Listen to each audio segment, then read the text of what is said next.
एक बार की बात है, किसी नदी के किनारे एक शहर बसा हुआ था। एक बार वहां बहुत बारिश हुई, जिससे नदी ने अपना रास्ता बदल लिया। इससे शहर में पानी की कमी होने लगी, यहाँ तक कि लोगों के लिए पीने तक का पानी न रहा। धीरे धीरे लोग उस शहर को छोड़कर जाने लगे और एक वक्त आया जब पूरा शहर खाली हो गया और वहां सिर्फ चूहे ही रह गए। चूहों ने वहां अपना राज्य बसा लिया। एक बार वहां की जमीन से पानी का एक स्रोत फूटा और वहां एक बड़ा सा तालाब बन गया। दूसरी ओर, उस शहर से कुछ ही दूरी पर एक जंगल था, जहाँ कई जंगली जानवर रहते थे।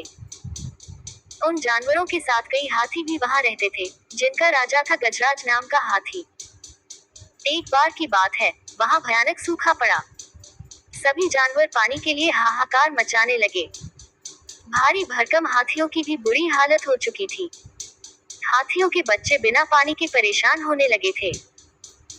इतने में गजराज का दोस्त चील वहां आया और उसने खबर दी कि खंडहर बने शहर में एक पानी का तालाब है। ये सुनते ही हाथी अपने बच्चों और बाकी साथियों को लेकर शहर की तरफ चल पड़ा। कई हाथी उस ओर चल पड़े। रास्ते में चूहों का शहर भी पड़ा। उन विशाल हाथियों के पैरों तले कई चूहे दबकर मर गए। इतना ही नहीं, हाथी फिर उसी रास्ते से वापस आए और कई और चूहे फिर मारे गए। ऐसा कई दिनों तक चलता रहा और इस बात की खबर चूहों के राजा मूषकराज तक भी पहुंची। वो इस बात को लेकर बहुत चिंतित हुआ। उसके मंत्रियों ने मूषकराज को कहा, महाराज, आपको जाकर गजराज से इस बारे में बात करनी चाहिए। उनकी बात सुनकर मूषकराज गजराज के जंगल उससे बात करने गया। एक बड़े से पेड़ के नीचे गजराज खड़ा था। मूषकराज वहां सामने पड़े एक बड़े से पत्थर पर चढ़ गया और कहने लगा, गजराज को मेरा नमस्कार। मैं मूषकराज हूँ। मैं उस खंडहर बने शहर में अपनी प्रजा के साथ रहता हूँ। हाथी को मूषकराज की बात ठीक से सुनाई नहीं दे रही थी। वो थोड़ा नीचे झुका और चूहे की तरफ अपने कान करके बोला, हे नन्हे प्राणी, आप कुछ कह रहे थे, क्या आप फिर से कहेंगे? ये सुनकर मूषकराज ने फिर से अपनी बात दोहराई, मैं मूषकराज हूँ। मैं उस खंडहर बने शहर में अपनी प्रजा के साथ रहता हूँ। आप और आपके अन्य हाथी मित्र जब भी तालाब की ओर जाते हैं, तो कई चूहे आपके पैरों तले दबकर मर जाते हैं। कृपया करके ऐसा न करें, वरना बहुत जल्दी हम में से कोई नहीं बचेगा। ये सुनने के बाद गजराज दुखी होकर बोला, मुझे पता ही नहीं था कि हम इतना बुरा कर रहे थे। हम तालाब तक जाने के लिए कोई और रास्ता ढूंढेंगे।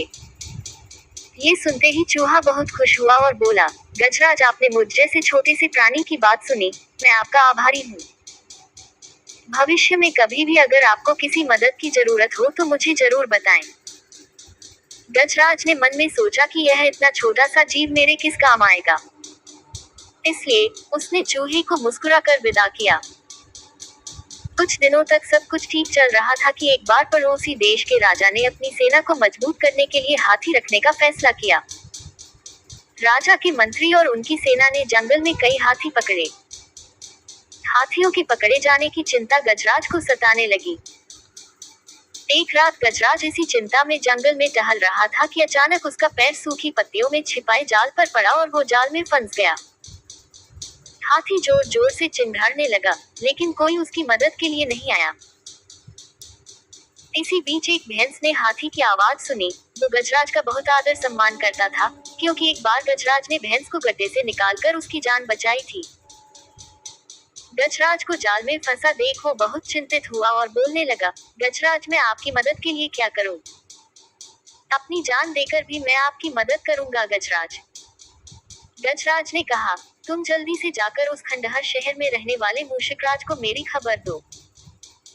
गजराज की बात सुनकर भैंस दौड़ता हुआ मूषकराज के पास गया और उसे सारा हाल बताया। मूषकराज ने जैसे ही यह बात सुनी, वो अपने कई सैनिकों को लेकर भैंस की पीठ पर बैठ गया और गजराज के पास पहुंचा।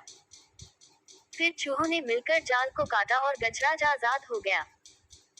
इसके बाद गजराज ने मूषकराज को धन्यवाद कहा। सभी खुशी खुशी रहने लगे। गजराज और मूषकराज की दोस्ती भी गहरी हो गई। कहानी से सीख, कोई भी प्राणी छोटा नहीं होता है, जरूरत होती है तो बस प्यार और विश्वास की। आपसे प्यार